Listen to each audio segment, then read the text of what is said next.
editorialize, but what sick, darkened hearts I see in the left. What happened?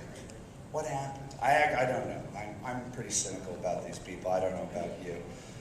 And so I'm on my rollerblades, and I see Jody Evans, neighbor of mine in Los Angeles from Code Pink, and I've protested in front of her house on my rollerblades too.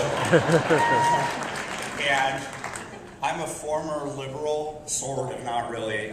Girls like saying that I was liberal when I was 20 years old, so I said I was. And I live in West Los Angeles, so I was at the Code Pink fundraiser for Jerry Brown. I thought, what on God's green earth is Jerry Brown taking money from the founder of Code Pink? This is just a fairly vile situation. So we brought in some people. They did all the theatrics. You know, they laid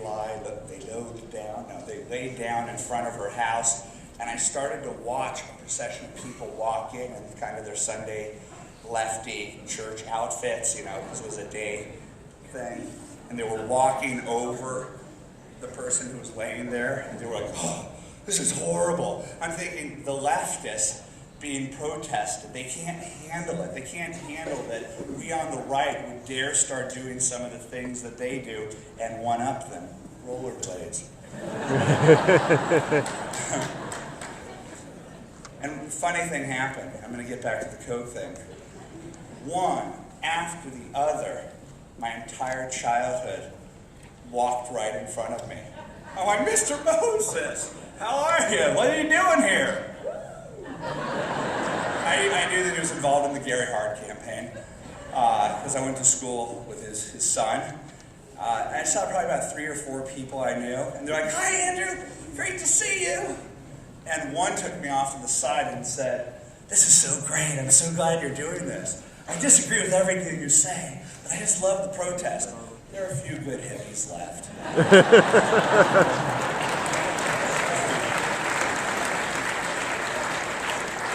So I found out I was in Jody Evans's head, which is exactly where I want to live. Now let's cut to my rollerblade session in Palm Springs.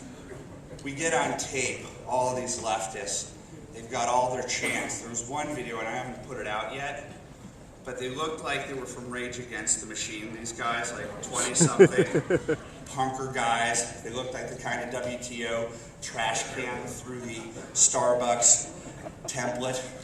And they were just sitting there in like this kind of thing, reading a playlist. Like it was like the Rolling Stones, Give Me Shelter, you know, like they actually had a chant list, not a song list, but a chant list. I was like, I got a camera, can I look at your chant list? That's the coolest thing in the world. I always thought this thing was totally spontaneous. Like, get away, get away!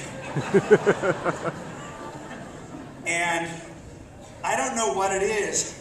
90% of these people didn't know who I was. Oh, the ones that knew who I was didn't like me and said nasty things to me. But as Guy alluded to, that's like my Pac-Man pellets. I live for the hate.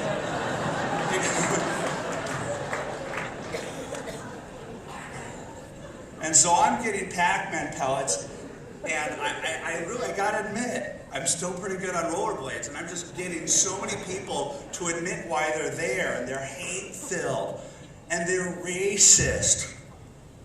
Exactly the things they accuse us of being, they freely offer. And we get it on videotape. We get one guy saying, "We need a revolution. I'm from Chicago," and he gave his name. I said, "What kind of revolution?" "You know what I mean, Egypt." I'm like, oh, that's kind of creepy. And then the other guys were like, socialism, this is socialism. I go, I knew that, but Katie Couric won't admit that this anti-Coke rally is capitalism, the Cokes, the job creators, versus the socialists. And the socialists are starting to get really freaked out because they thought that this was their moment, and it imploded like right away. And so they're now getting away from there are two groups within the left. They're the Marxist-Leninists that want to do the Che Guevara thing, and then there are the gradualists.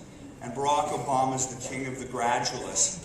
And now the Marxist-Leninists are pretty much in the mindset of let's just have that revolution right now. But Katie Couric won't talk about that thing. So it gets to the point where they're across the street on the other side of the Rancho Las Palmas massive boulevard, and they're chanting for hours.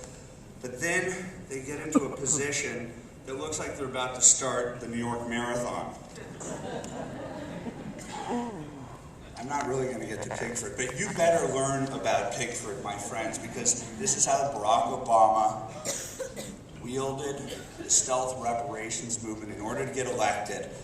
And I can prove it, and John Podesta and all my friends at Media Matters sue me, because I've got the goods, I've got the video, but this isn't subtle stuff, guys.